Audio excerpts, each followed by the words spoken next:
One of the easiest mistakes any industry can make is to confuse what is familiar with what is inevitable. You work inside a system for long enough and its structures begin to feel natural. The contracts feel natural, the procurement routes feel natural, the separation between the consultant, the contractor and the subcontractor feels natural. The planning process feels natural. The way projects are financed feels natural. Even the problems start to feel natural. Delays happens, costs rise, responsibility becomes difficult to locate. Technical decisions move through several organizations. Skills shortages appear every few years. Projects become surrounded by more reporting, more assurance, more contractual protection, and more people trying to coordinate the people already coordinating the project. And after a while, we stop asking why the system looks like this. We start treating it as construction itself. But it isn't construction itself, is it? It is one way of organizing construction. And other countries organize it differently. Not always better, not always more efficiently, not without their own problems, but differently enough to show us that the British model is not inevitable. It was built, it emerged through choices, and those choices still shape the behavior of projects today. People make projects that bring profits, but profits decide which projects get built and what people become because of them. This is Bytnar Talks. People, projects, profits. Hi and welcome. I'm Piotr Bytnar, founder of Bytnar Limited, a chartered structural engineering practice founded in 2017. A lot of our work sits where technical decisions, project expectations and delivery reality meet. And that is an interesting place to observe the construction system from. Because when a project begins to struggle, the immediate explanation usually sits quite close to the project. There was a design problem, a subcontractor underperformed, information arrived late, the program was too ambitious, the budget was insufficient, the client changed the brief, the contractor did not coordinate properly, and sometimes that explanations are correct. But it is rarely the complete explanation, because the organizations involved in a project do not arrive as blank sheets of paper. They arrive carrying the structure of the wider industry within them. They carry the procurement model, training system, commercial incentives. They carry the way technical authority has been distributed. They carry the way finance expects the project to behave. They carry decades of institutional decisions into one project room. And then we are surprised when those decisions start appearing in the program, or the cost plan, or the design, or the conversations taking place after the meeting has officially finished. So this episode is not really an attempt to declare that another country has solved construction. No country has. And I would be very cautious of anyone who says there is one national model that can simply be imported into Britain and made to work. Institutions do not sit separately from history, culture, law, education, finance, and government. They develop together. But comparisons are still useful, because comparisons reveal choices. When you only look at your own system, its weaknesses can appear unavoidable. When you look across borders, you begin to see that another arrangement was possible. And once you see that, the questions start changing. Instead of asking why British contractors do not behave like German contractors, we might ask whether they are organized to behave in the same way. Instead of asking why project teams struggle to coordinate, We might ask how many organizational boundaries the project requires them to cross. Instead of asking why Britain cannot train enough people, we might ask who is responsible for reproducing capability across generations. Then, instead of asking why planning creates so much development pressure, we might ask what happens to land value when permission is negotiated site by site. And lastly, instead of asking why projects become financially strained, we might ask how many financial and contractual claims the finished asset must support. Those are different questions altogether, and they lead us somewhere slightly uncomfortable, because they suggest that many of the problems we describe as project failures are actually institutional outcomes. The project is just where they become visible. Let us start with two bridges, okay? Imagine two towns. Both towns need to cross the river, the same river. The span is similar. The ground conditions are similar. The loading requirements are similar. The bridges, when finished, may look almost identical. Same concrete, same steel, same parapets, road surface. But in the first town, the contractor is a regional engineering business. It may have operated in the area for generations. Its directors understand engineering and construction. Its technical teams work inside the business. Some of the people designing temporary works know the people building the permanent structure. Many employees were trained locally. The organization retains knowledge from one project and carries it into the next. It does not perform every activity itself. Of course it does not. Modern projects still require specialist suppliers and external expertise, but a meaningful portion of technical authority remains inside the organization responsible for delivering the bridge. Well, now look at the second town. The main contractor is responsible for coordinating the project. It manages the program, it manages commercial relationships, it administers contracts, it procures specialist packages, it coordinates consultants, subcontractors and suppliers. But it performs relatively little of the physical work directly. The structural design may sit with one consultancy, the temporary works with another, the steelwork design with a specialist contractor, the installation with another company, the testing with somebody else, the traffic management with another organization entirely. Every participant may be highly competent. That is important. Fragmentation does not mean incompetence. In fact, fragmented systems often contain extraordinary specialist knowledge. But knowledge existing somewhere in the system is not the same as knowledge being coherently available to the project. This is the distinction. The two bridges can look identical when finished, but the production system underneath them behave very, very differently.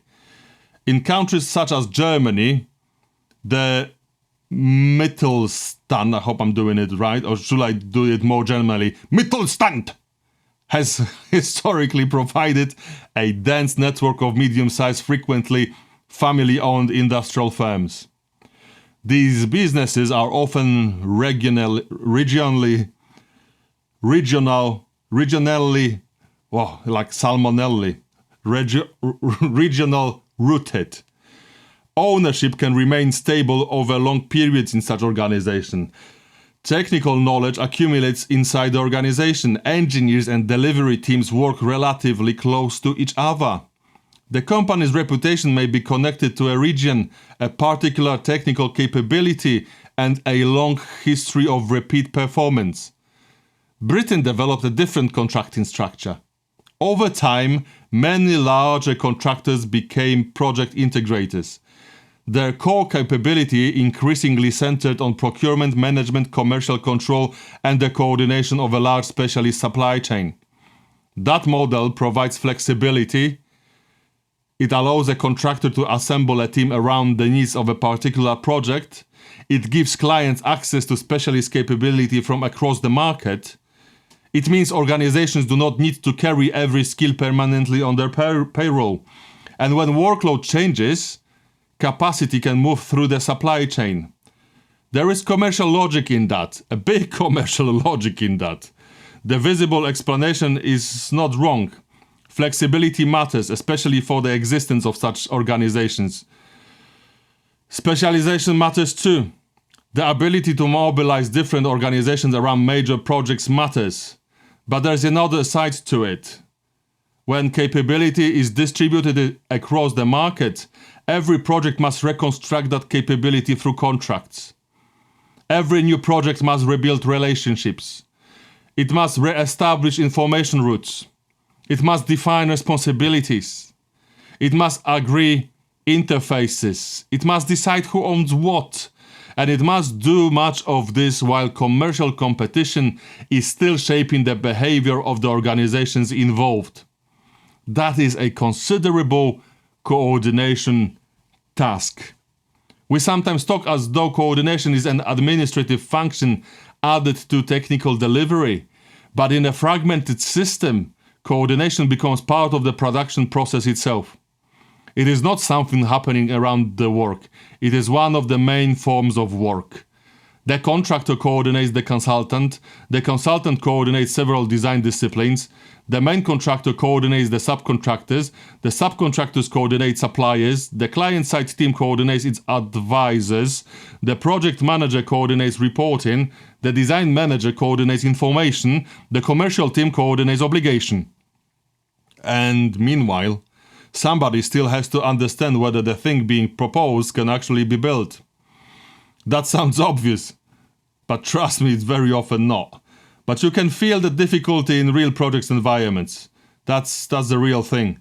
A technical question appears, it looks small, perhaps an opening needs to move, perhaps a connection cannot be installed in the sequence assumed, perhaps the structural zone no longer accommodates the services route, perhaps a temporary condition has not been considered. Nobody necessarily lacks the expertise to solve it. The difficulty is locating where the authority, information and contractual permission to solve it actually sit. The site team identifies the issue, the specialist subcontractor develops an option, the main contractor needs confirmation, the consultant must review the design responsibility, the client may need to approve the effect on scope, the commercial teams assess liability, the program team assesses delay, and suddenly a technical problem that might have been resolved through a direct conversation has become an organizational process. A massive headache and a big drain on the purse. You know, that process may be necessary, okay? But it protects people, it creates records, it clarifies obligation, but it also consumes a lot of time. And because time carries commercial consequence, the conversation can become defensive before the engineering has been fully understood. That is what fragmentation changes. It changes the distance between the problem and the people authorized to resolve it. At Bytnar, one of the questions I tend to ask quite early is where does technical authority actually sit? Not where the responsibility matrix says it sits. Where does it sit in practice? Who can look across the whole situation? Who has enough knowledge to understand the interface? Who is close enough to the work to see the consequences? Who has the authority to make a decision? And who will still be there when the project has finished? Those questions tell you quite a lot about the real capability of the delivery environment. Because a project can contain hundreds of capable people and still lack coherent technical authority. That is not a contradiction. It is one of the defining features of fragmented systems. Capability exists in such, but it exists in pieces, and the project has to keep assembling those pieces under pressure. Now, the moment we start comparing countries, there is a temptation to say, well, Germany has medium-sized engineering firms, so Britain should simply create more medium-sized engineering firms. But that skips the deeper issue. Companies do not exist independently of the system surrounding them. They respond to procurement, they respond to payment terms, they respond to liability, they respond to the availability of long-term capital, they respond to training institutions, they respond to how clients buy work, they respond to whether technical capability is rewarded or treated mainly as an overhead. What gets rewarded gets repeated. If the market consistently rewards companies for minimizing permanent cost, transferring risk and buying capability only, and only, when the project requires it, organization will adapt to that environment. Not because they are short-sighted, because they are trying to survive inside the incentives available to them. A business that retains large technical departments carries that cost between projects. A business that invests heavily in training may lose trained people to competitors. A business that prices the full cost of capability may lose tenders to a business offering lower immediate cost. So capability can gradually become externalized, not through one large decision, but through thousands of commercially rational decisions made over many, many years. And then the industry looks back and asks, where the capability went? You know where? It went with the money in the pocket that no one wanted to pay for it. It did not disappear really. It moved. It moved into consultancies, into specialist subcontractors, into self-employed labor, into independent advisors, into temporary project organizations, into individuals who experience travels with them rather than accumulating inside one delivery institution.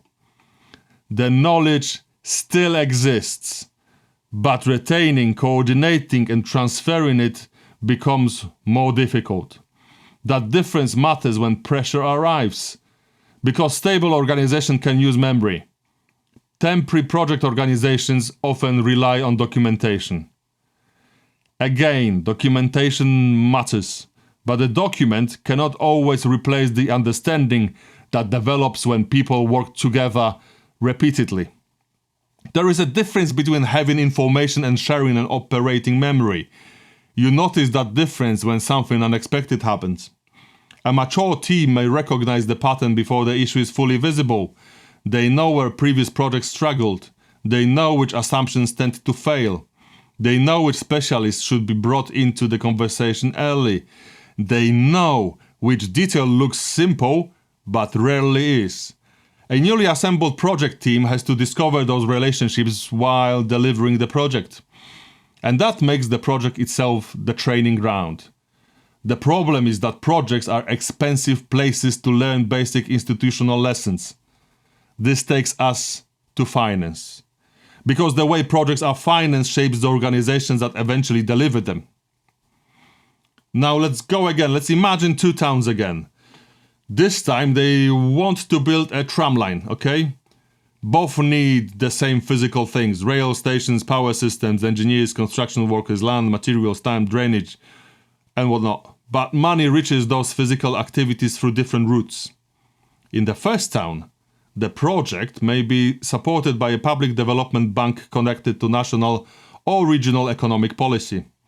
The institution has a financial duty. It must still assess risk. It must still expect repayment. Public finance is not free money, and public institutions are not automatically wise. But the financing organization may also understand itself as part of the long-term development of the region. The tram line is not only a financial asset, it is part of a wider economic system. Its value may be understood through connectivity, employment, development, and long-term public utility. The repayment horizon may be measured across decades. The financing institution remains relatively close to the physical economy being supported. And now consider the second town. The project is financed through private capital. There may be funds, investors, lenders, advisors, legal structures, and investment vehicles around the asset. Each participant requires confidence. Each carries its own obligations. Each needs the project's risk to be allocated, documented, and controlled. The future income generated by the asset may support the capital structure surrounding it. And again, there's nothing inherently illegitimate about this. Britain became extremely capable at attracting global capital and creating sophisticated financial structures around infrastructure and property. That capability has allowed projects to proceed that might otherwise have struggled to secure funding. It has connected British assets with international pools of capital. It has produced highly developed legal, financial and advisory professions. But financial structures are not neutral. The money does not simply arrive, pay for the tram and disappear. The conditions attached to the capital become part of the project.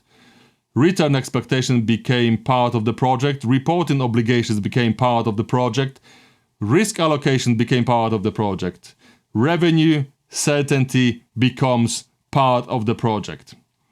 The legal structure surrounding the investment becomes part of the project architecture.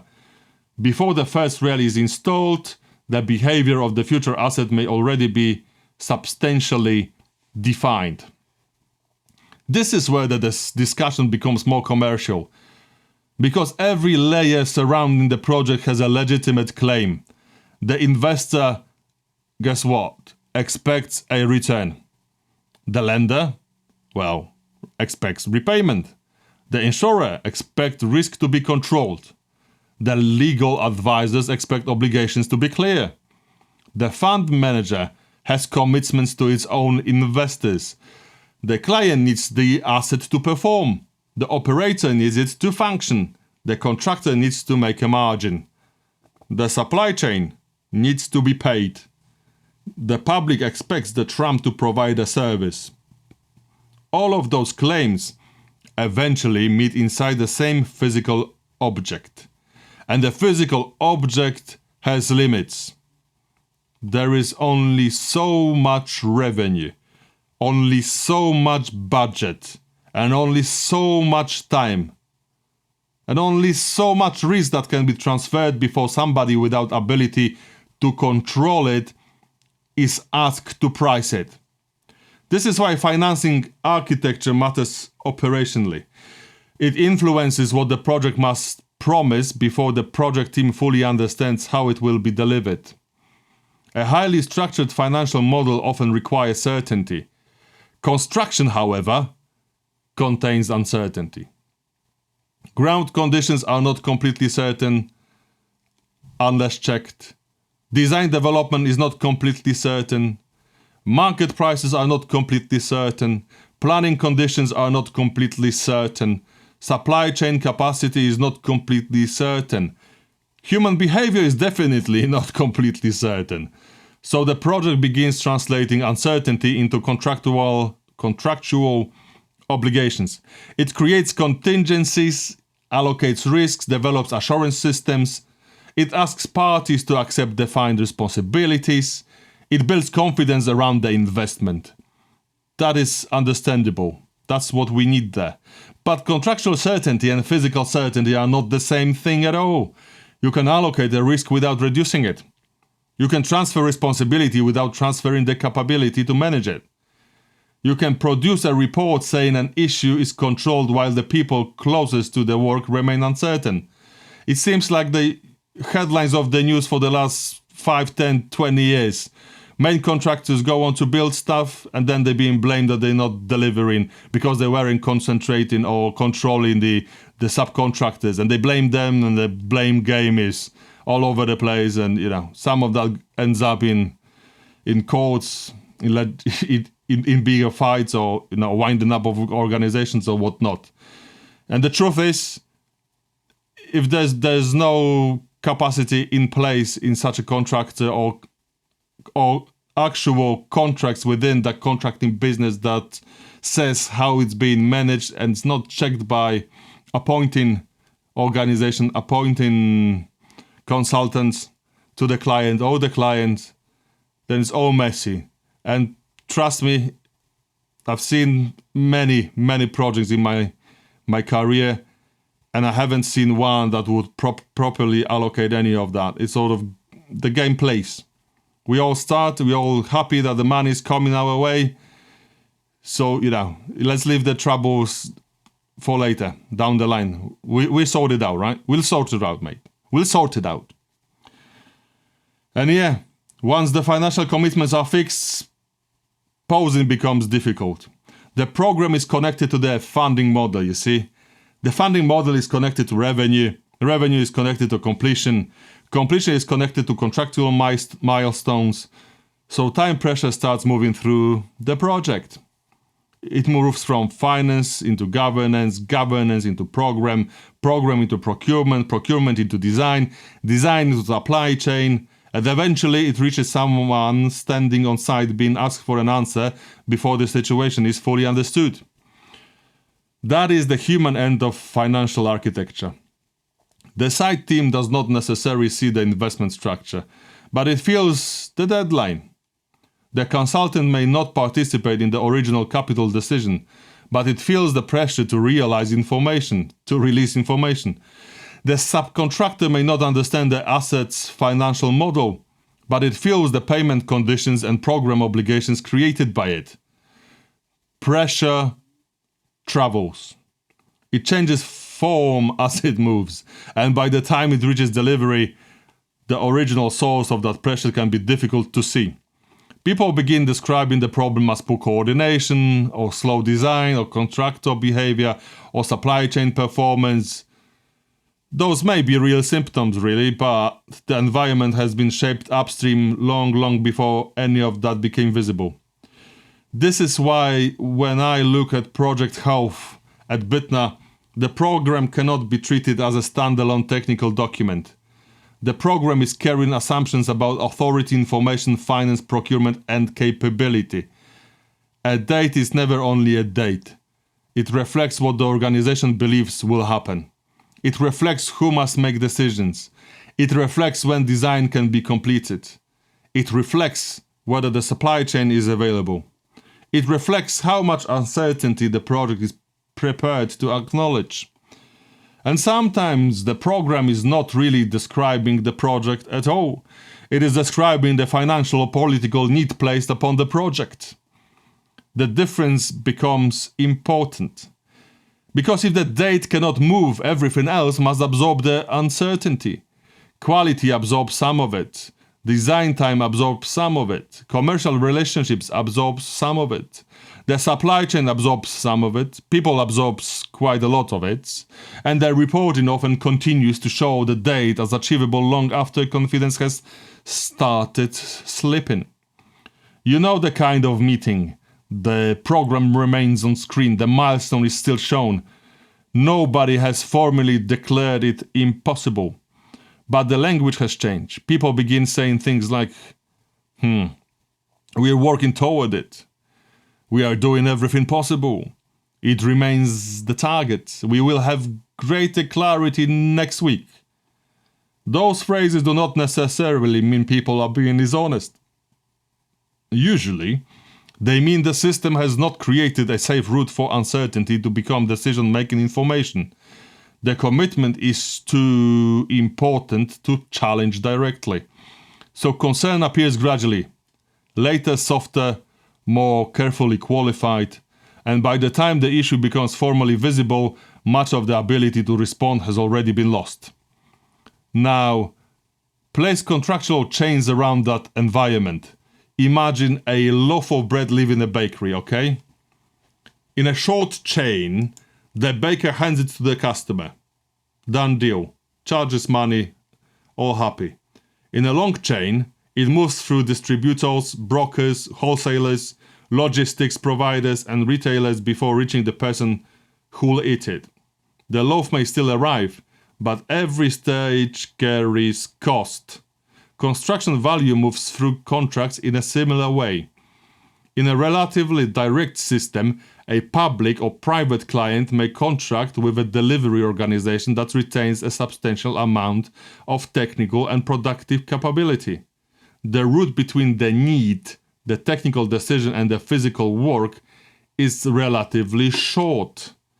In Britain, the route can be considerably longer.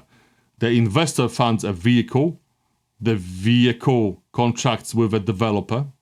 The developer appoints a project manager, the client appoints consultants, the main contractor appoints subcontractors, those subcontractors appoint specialist designers, specialists procure manufacturers, manufacturers rely on suppliers, and different insurance, assurance, legal and commercial arrangements sit around those relationships. Every participant is there for a reason. That matters. It is easy to criticize intermediaries as though they simply remove value, but many of them perform necessary functions. They manage complexity, they create specialist knowledge, they coordinate information, they protect parties from uncontrolled exposure. They provide independent review. They help capital enter the project. The question is not whether every participant is useful. The question is what happens to the system as the number of interfaces grows. Every interface requires information to cross an organizational boundary. Every boundary introduces the possibility of delay, reinterpretation, or defensive behavior.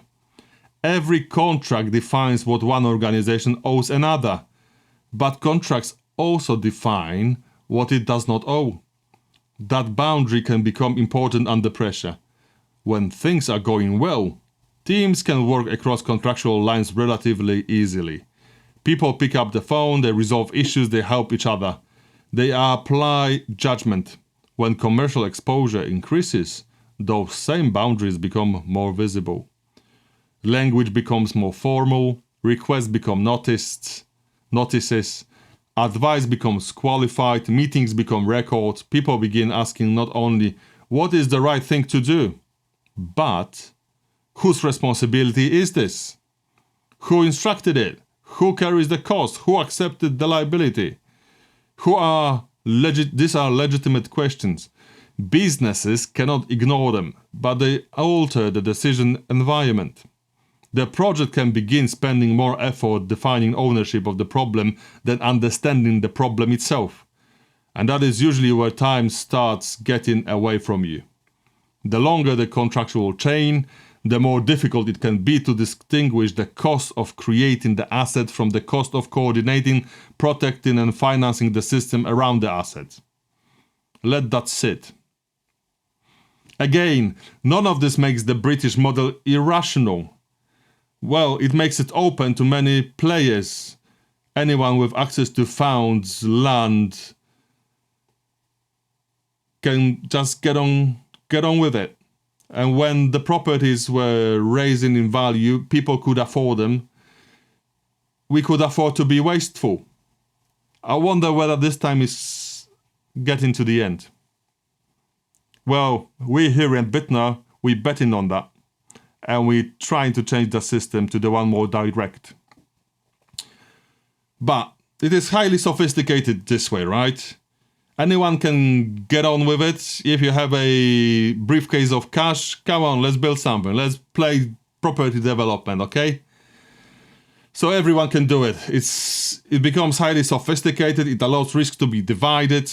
It allows expertise to be procured. It allows complex capital structures to be created. Yeah, maybe not one briefcase, but two briefcases. It allows organization to focus on specialist roles, but sophistication has a maintenance cost, okay? The more fragmented the system becomes, the more mature its coordination capability must be. That point is often missed. Fragmentation is not automatically a problem. Fragmentation without strong integration is the problem. Specialization can improve technical depth, but specialist depth increases the importance of interface capability. External expertise can strengthen a project, but the project still needs enough internal intelligence to know what expertise is needed, when it needs it, and how the pieces fit together. Risk can be allocated contractually, but somebody still needs to understand the combined risk across the whole project. That combined view is difficult to purchase as an isolated service. It usually comes from retained capability, stable leadership, operational memory and clear technical authority.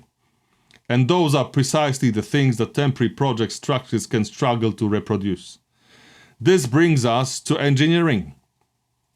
Imagine a ship moving through difficult waters. On one ship, the engineer stands close to the captain.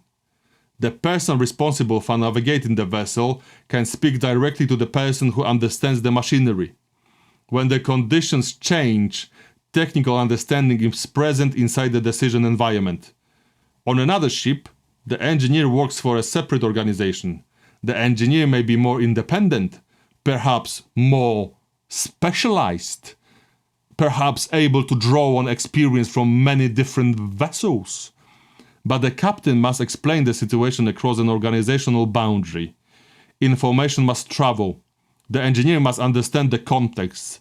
Advice may need to be formally instructed. Responsibility must be considered. But both models can work. But they behave differently when speed, uncertainty, and coordination matter. Guess what's happening on big vessels? There's always an engineer next to the captain. And guess why? Because this sort of organizations doesn't really work when the proverbial BS hits the fan. In several continental construction systems, engineering capability remains closely embedded inside contracting and industrial organizations. Technical departments accumulate delivery knowledge. Engineers see how designs perform in construction. Feedback returns directly into the organization. A difficult installation becomes part of company memory. A failed detail informs the next project. A productive sequencing method can be repeated. Knowledge moves from the drawing board to the site and back, again without necessarily leaving the institution. Britain developed a particularly strong independent consulting profession. That created significant advantages. Independent engineers can provide professional judgments separate from the commercial interest of a contractor. Specialist consultancies can develop deep expertise. Design knowledge can move across client sectors and project types. Professional accountability becomes clearer. The British consulting model has supported work around the world, but separating design from construction changes the feedback loop. The engineer may complete the design and move to another commission before the full construction consequences become visible. The contractor may identify a better method, but have no direct route for that learning to influence the consultant's wider design system. The specialist subcontractor may solve a difficult interface, but the knowledge remains inside the project file or with a few individuals. The organizations learning the lesson and the organizations making the next decision may not be the same. So the industry contains enormous experience, but struggles to accumulate it coherently. We hold lessons learned sessions, we write reports, we update procedures, we create guidance notes. We have CPDs of all different sorts, everyone does one, for themselves and for the others. And still, similar problems return. Not because nobody learned, because the learning did not necessarily remain connected to the authority, incentives, and capability required to change future behavior. That is an institutional problem. You can see it in design coordinations. A consultant may have responsibility for a particular discipline. A specialist contractor may carry detailed design responsibility for a package. The main contractor coordinates the overall design. The client retains certain requirements. An architect may lead parts of the spatial coordination. A project manager coordinates the program and governance. Everyone has a scope in this team. Everything appears defined. Paper will take all you put on it, but then two systems meet. The structural frame meets the facade. The facade meets the fire strategy. The fire strategy meets the compartmentation. The compartmentation meets the services. The services meet the maintenance requirements. The maintenance strategy meets the architecture. And the architecture meets the client's commercial brief. No individual contract necessarily contains the whole building. The building only becomes whole through coordination. That is why technical authority matters so much. Someone has to protect the integrity of the overall system, not only each component. The component may be compliant. The interface can still fail. The calculation may be correct, the assumption connecting it to another discipline may not be. The drawing may contain the right information, the people building the work may not receive it at the right time. The design may technically satisfy the brief, the operational team may be unable to maintain it. Projects do not usually fail because every individual element is wrong. They struggle because the elements do not remain coherent as one system. And coherence requires more than information exchange. It requires shared understanding. It requires people who can recognize consequence across boundaries. That is part of what I at Bytnar, when we talk about capability. Capability is not simply having more people. It is not simply appointing another consultant. It is not simply adding another approval stage. Capability is the ability of the environment to absorb complexity without losing decision quality. Can the organization identify what matters? Ask yourself this question. Can it bring the right knowledge into the room? Can it challenge an assumption before the assumption becomes a commitment? Can it coordinate specialists without pretending every specialist sees the whole project? Can it preserve technical judgment when the program tightens? Can it learn before the next project repeats the same pattern? Those are capability questions, and construction systems answer them differently. Now let us move further upstream. Before the contractor is appointed, before the consultant begins detailed design, before the project program exists, there is land. And the way land receives development rights shapes the economics of everything that follows. Imagine two neighboring towns that both need housing. In the first town, permission is substantially negotiated, site by site. A landowner or developer brings forward a proposal. The local authority considers the application. There may be objections, revisions, conditions, viability discussions, and negotiated obligations. The decision can change what the land is worth. In the second town, development rights have been defined early through a more rules-based zoning framework. Land use plans establish where growth is expected. Infrastructure corridors are considered at the regional level. Density and use are defined before an individual developer arrives. Neither model removes politics. Neither eliminates conflicts. Neither guarantees good places. A rigid zoning system can create its own problems, okay? A discretionary system can respond to local circumstances. But the two approaches distribute uncertainty differently. In the British discretionary model, planning permission can significantly change land value. That creates a powerful economic moment. The right to develop is not simply a technical approval. It becomes part of the asset value. Landowners anticipate it. Developers price it. Lenders consider it. Local authorities negotiate around it. The project begins carrying the economic consequences of permission before construction has started. And once a high land value enters the development model, the building must support it. The revenue from the finished asset must cover the land, and the finance, and the consultants and contractors, and the planning obligations and the risks, and the expected return.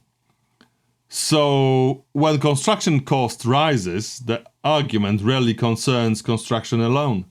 It concerns which part of the financial model will absorb the change. That is a difficult conversation. The land price may already be fixed. The funding expectations may already be fixed. The planning obligations may already be agreed. The sales values may be constrained by the market. What remains flexible? Often the design, the specification, the program, the contractor's margin, the supply chain price, or the amount of risk somebody is asked to carry. This is how planning economics eventually arrives in a technical meeting. A design team may be asked to find efficiencies. That sounds reasonable. Engineers should seek efficient solutions. Architects should use space intelligently. Contractors should improve buildability. But efficiency can mean different things depending on where you stand. Technical efficiency may mean using less material while maintaining robustness. Commercial efficiency may mean reducing immediate capital cost. Financial efficiency may mean improving return on invested capital. Operational efficiency may mean reducing whole life cost. Planning efficiency may mean maximizing developable area. Those objectives can align, but not automatically. The project needs enough capability to understand the trade-offs. Otherwise, value engineering, in inverted brackets, becomes a late process of removing costs from a design whose financial conditions were established much earlier. And because the program is already moving, the project has less time to understand the second-order effects. A cheap component may require more maintenance. A reduced structural zone may increase service coordination difficulty. A different facade system may alter fire acoustic and program assumptions. A lower cost procurement choice may increase interface risk. An accelerated design decision may reduce immediate delay, but create rework later. The visible saving can be real and still incomplete. That is the difficulty. The project is being asked to solve land, finance and planning pressures through design and construction decisions. By the time those pressures reach the technical team, they may no longer be described as land, finance or planning pressures. They appear as a target cost, or a revised brief, or a program requirement, or an instruction to find 10%. And the people in the room respond to the information available to them. That is why earlier visibility matters. Not because every upstream decision can be changed. Often it cannot. But because the delivery environment needs to understand what it is actually being asked to absorb. A project can carry difficult constraints. People work with difficult constraints all the time. The more dangerous situation is when the constraint is hidden inside an assumption. Then the team believes it is solving a technical problem while actually carrying a financial one. It believes it is solving a program problem while actually carrying a governance one. It believes it is solving a coordination problem while actually carrying a fragmented authority structure. The visible explanation remains true, but not complete. And that brings us to labor. Because even the best financial model, planning system, design and contract eventually require people capable of building the work. Think of two orchards here, okay? One orchard depends on whoever is available when harvest begins. Some years there are enough workers, some years there are not. People arrive from different places, they may be highly skilled, they may work extremely hard. The orchard remains flexible. It can expand and contract with demand. But every season contains uncertainty. The second orchard continually reproduces its own capability. Experienced workers train apprentices, knowledge passes between generations. The institutions surrounding the orchard expect skills to be formed over time. The workforce is not treated only as an input purchased when the harvest arrives. It is part of the productive infrastructure. Construction labor systems operate in similar way. In several European economies, vocational education has been more closely integrated with employers, trade bodies and educational institutions. And similar ideas are in the educational system here in Britain. But it is delusional because the actual build-up of the industry is different, as we know. We don't have an orchard where we try to curate the workforce and capability. We have an orchard when we want good labor quickly and cheaply. Often. You see, training pathways carry a strong professional identity. Employers participate in producing the next generation of skilled workers. Qualifications are widely understood if we have such a stable educational market connected to the industry. Knowledge in that moves from experienced people to those entering the trade. Britain has developed a more market-responsive labour system. Companies can expand and reduce labour relatively quickly. Subcontracting networks provide flexibility. Migration has helped the industry respond to demand. Self-employed and mobile labour can move between projects. Again, there are advantages to that. Construction workloads are cyclical. Organizations need to manage uncertainty. A company carrying a large permanent workforce through a downturn faces serious risk. Flexible labor markets allow the industry to respond. But flexibility and capability reproduction are not the same thing. A market can allocate people who already have skills. It is less reliable at deciding who should pay to create skills that may benefit the whole industry 10 years later. That is the training problem. A company invests in an apprentice. The apprentice becomes productive. Another company offers more money. The individual moves. From the worker's perspective, that may be entirely rational. From the second company's perspective, recruiting an experienced person may be more efficient than training from the beginning. From the first company's perspective, the investment has not been fully recovered. So every organization has an incentive to hire trained people, but the system may not give enough organizations an incentive to train them.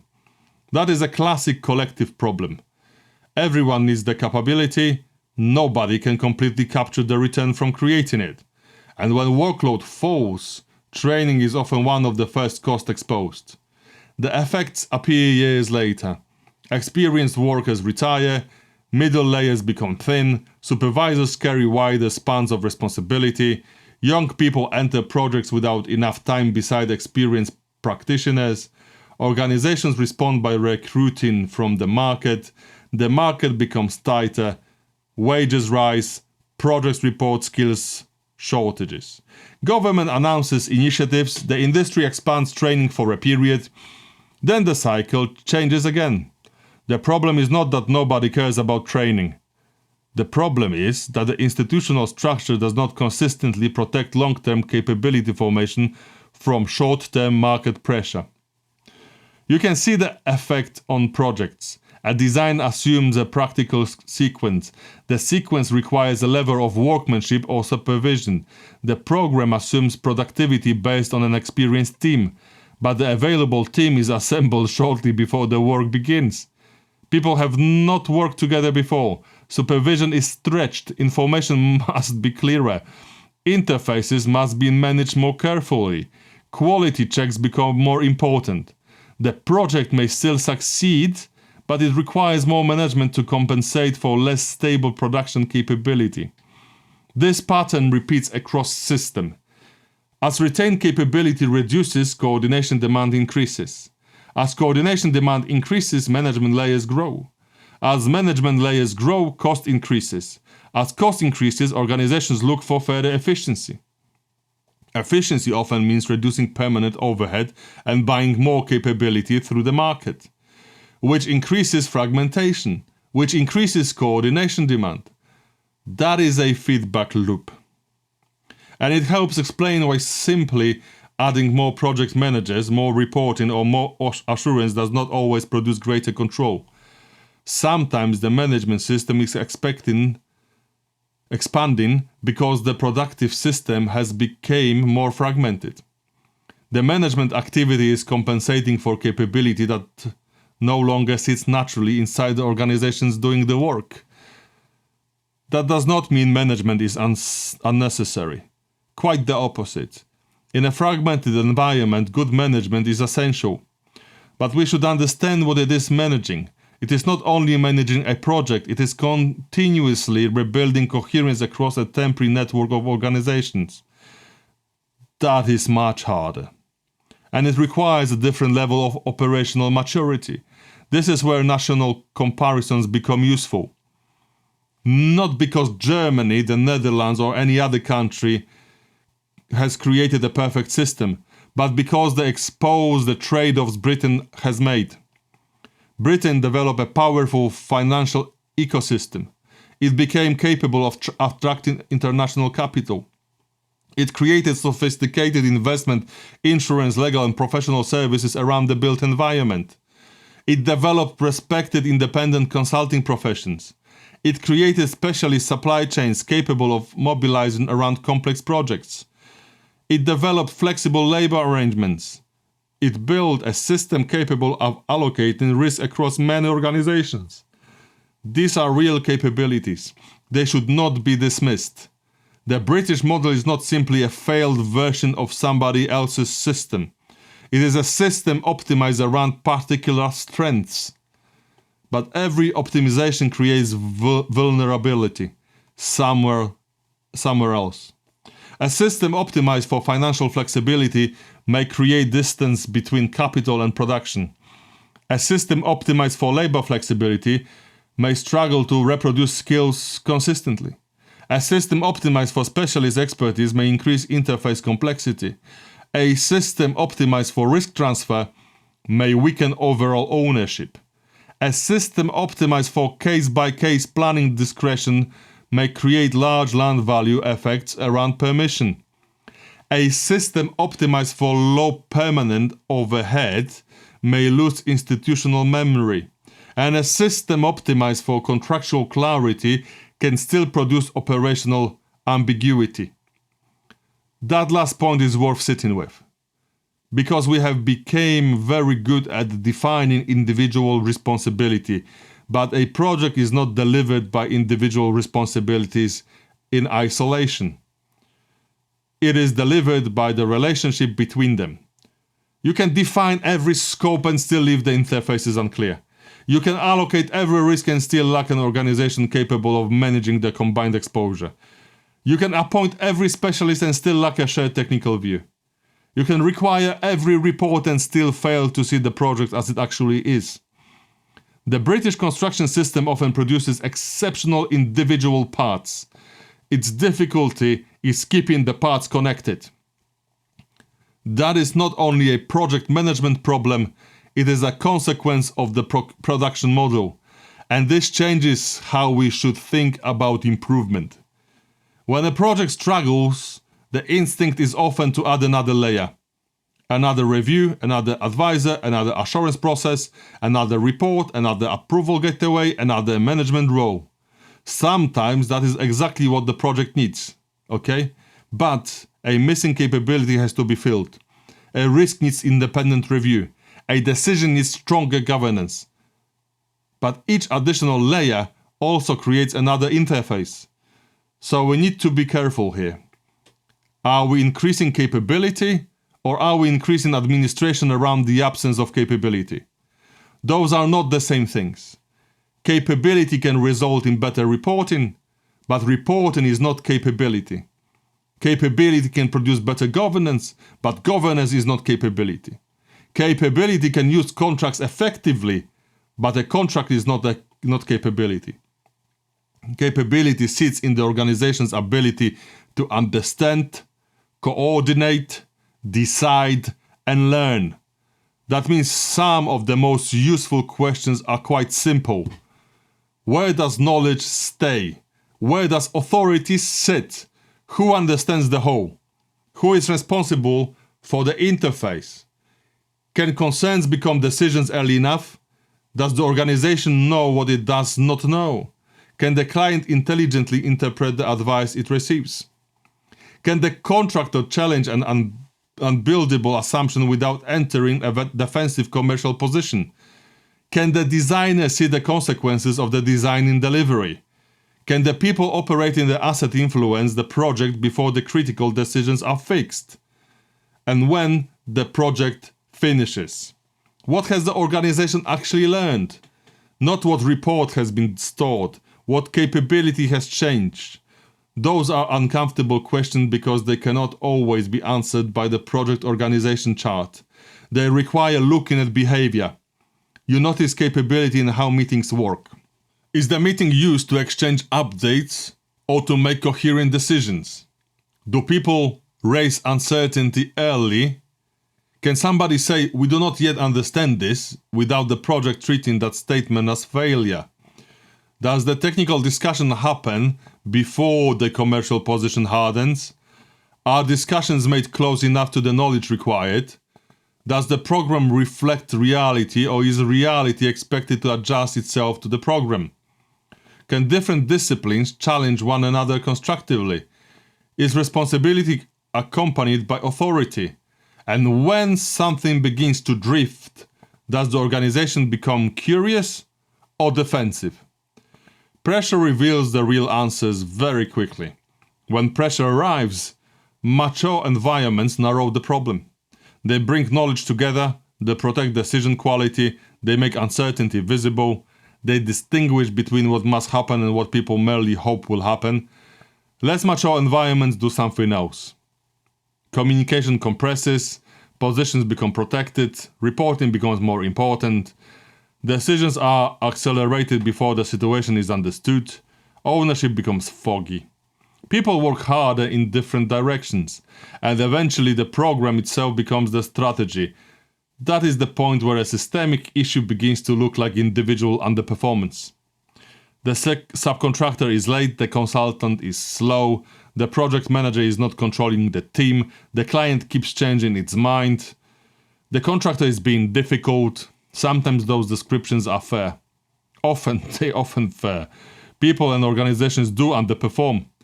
But mature analysis asks another question as well.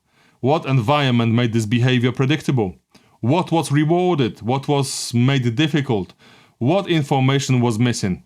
What authority was separated from responsibility? What risk was transferred without control? What capability was assumed but never actually built? That does not remove accountability. It improves it. Because accountability without system understanding usually produces blame. And blame may remove an individual without changing the conditions that will reproduce the same outcome on the next project.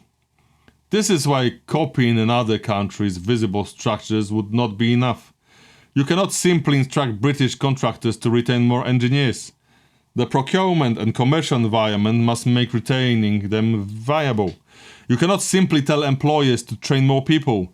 The system must recognize that capability formation benefits the industry beyond the company making the immediate investment.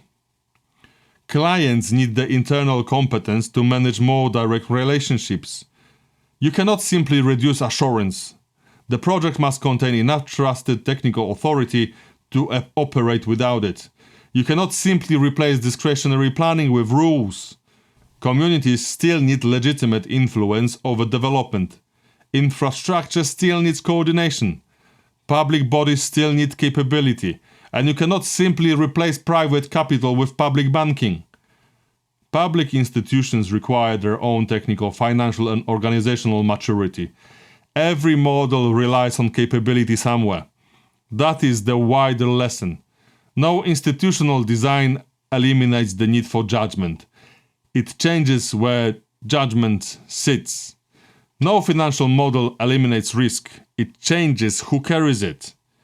No contractual structure eliminates coordination.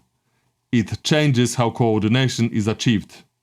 No labor model eliminates costs. It changes where the cost appears now, through training or later through shortage and reduced capacity. No planning system eliminates conflict.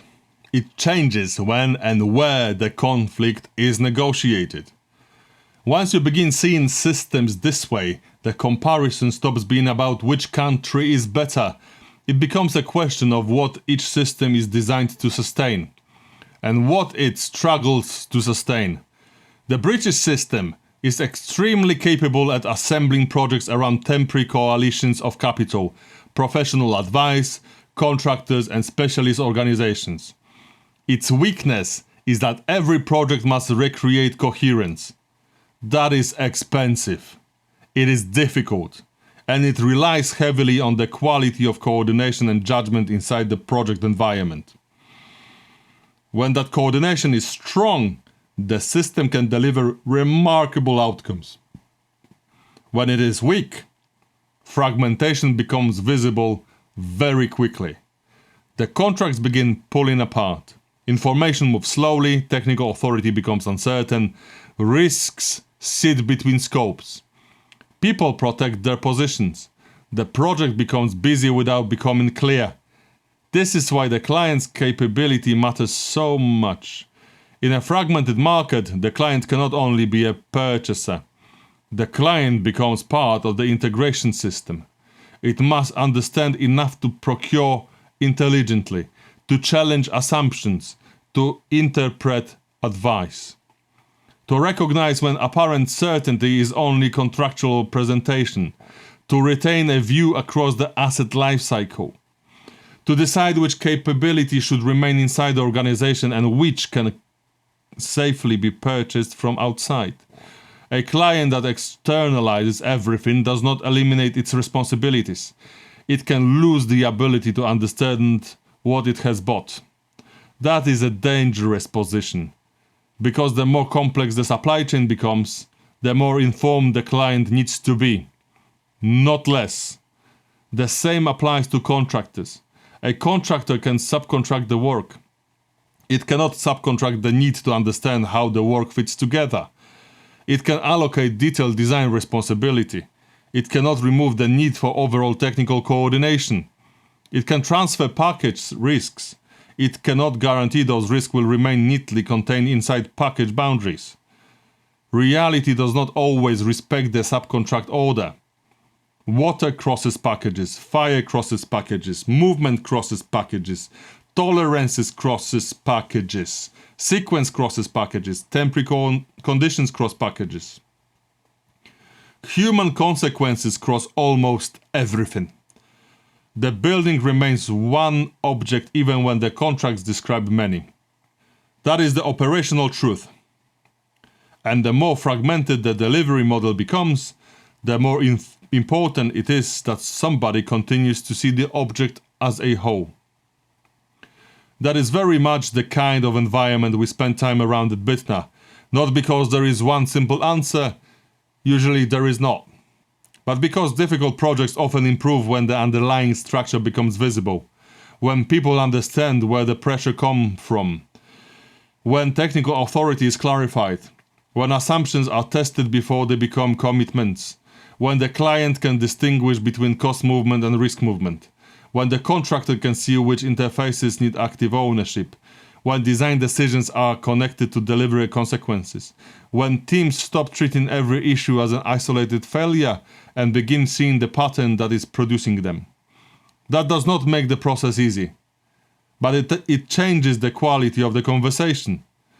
And decision quality is often where recovery begins. So is the UK unique? Well, not completely.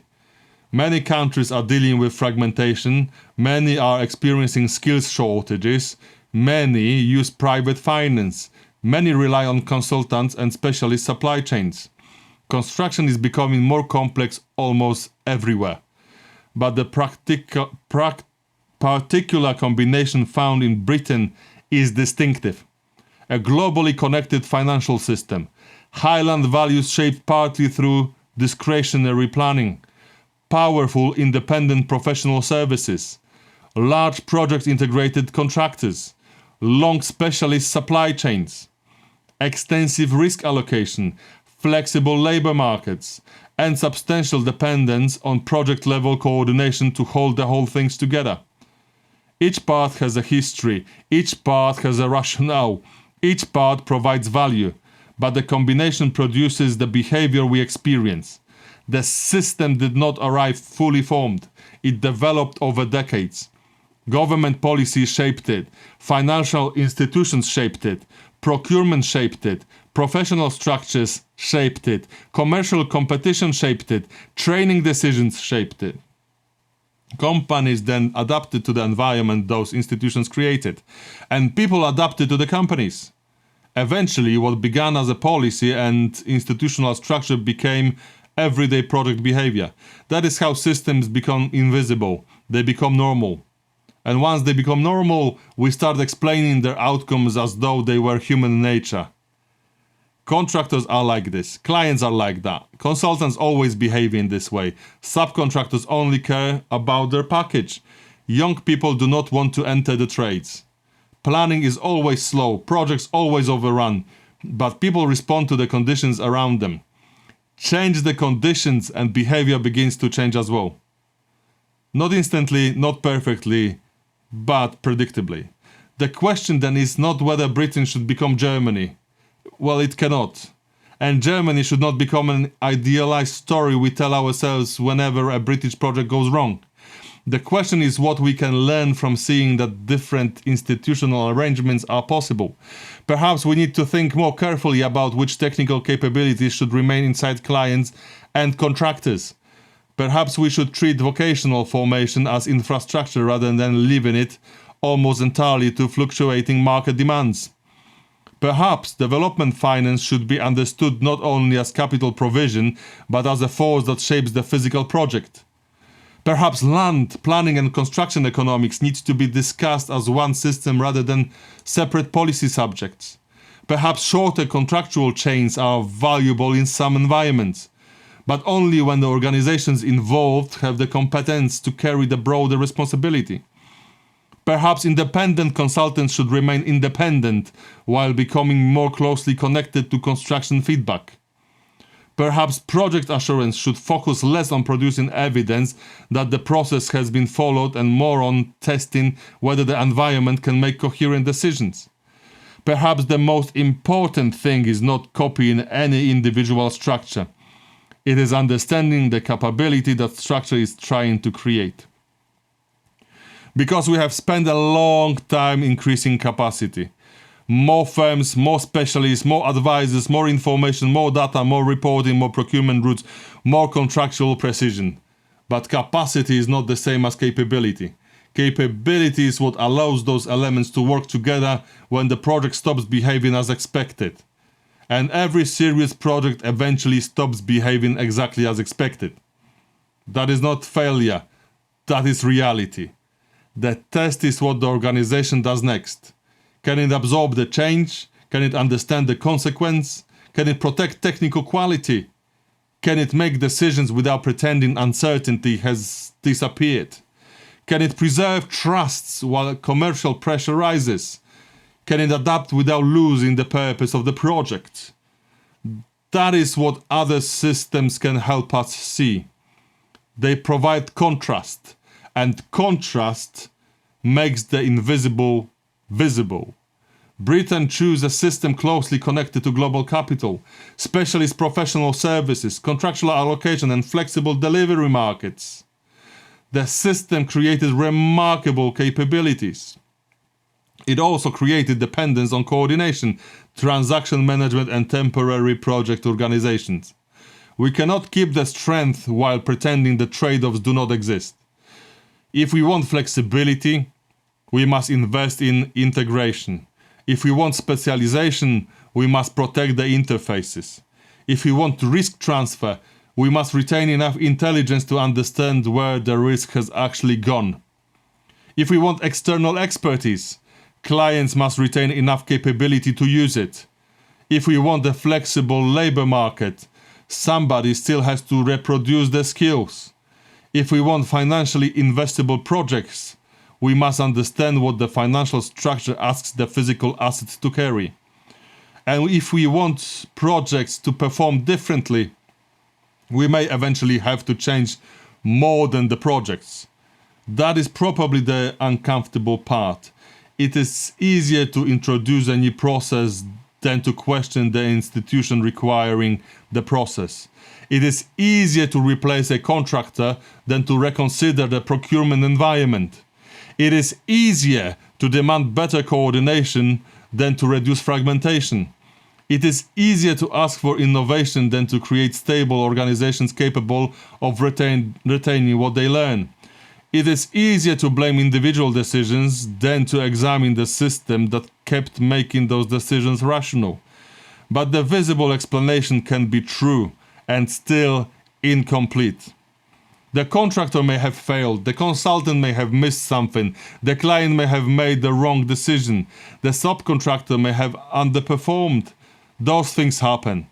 But if the same patterns appear repeatedly across capable people, across different projects, and across many years, then we should probably look at the structures as well. Because repeated failure is rarely only personal. At some point, repetition becomes information about the system, and perhaps that is the most useful thing international comparison gives us. Not a model to copy, a mirror. A way of seeing our own arrangements clearly enough to stop describing them as inevitable. The British construction system was created through choices.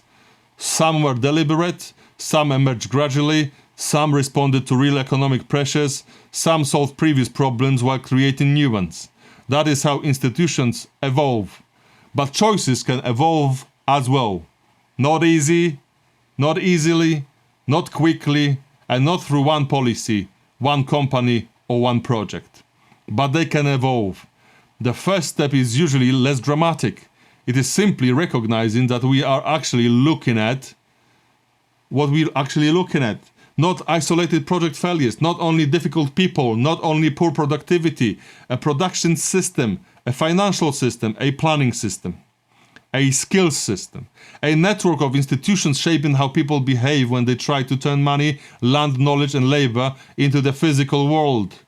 Once you notice that, the buildings begin to look slightly different, don't they? The contracts look different, the program looks different, even the meeting feels different. Because the project room is no longer separate from the wider system.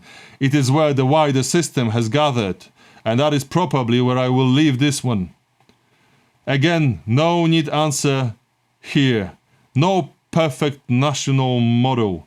Just a reminder that the way we build is never only about engineering or construction. It is about the institutions surrounding them, the incentives those institutions create, the capability they retain, the knowledge they allow to accumulate, and the pressure they eventually place on people who are expected to make the projects real. Thanks for spending the time with me. I know these are not simple issues, but they are worth looking at carefully. I know this episode probably could have lasted for 20 hours and we wouldn't exhaust the topic, but hey, here we are. When we understand that the system was built through choices, we also understand that it does not have to remain exactly as it is. Well, thanks for listening, and I will see you in the next episode of Bytnar Talks. People, projects, profits. Design the world around you.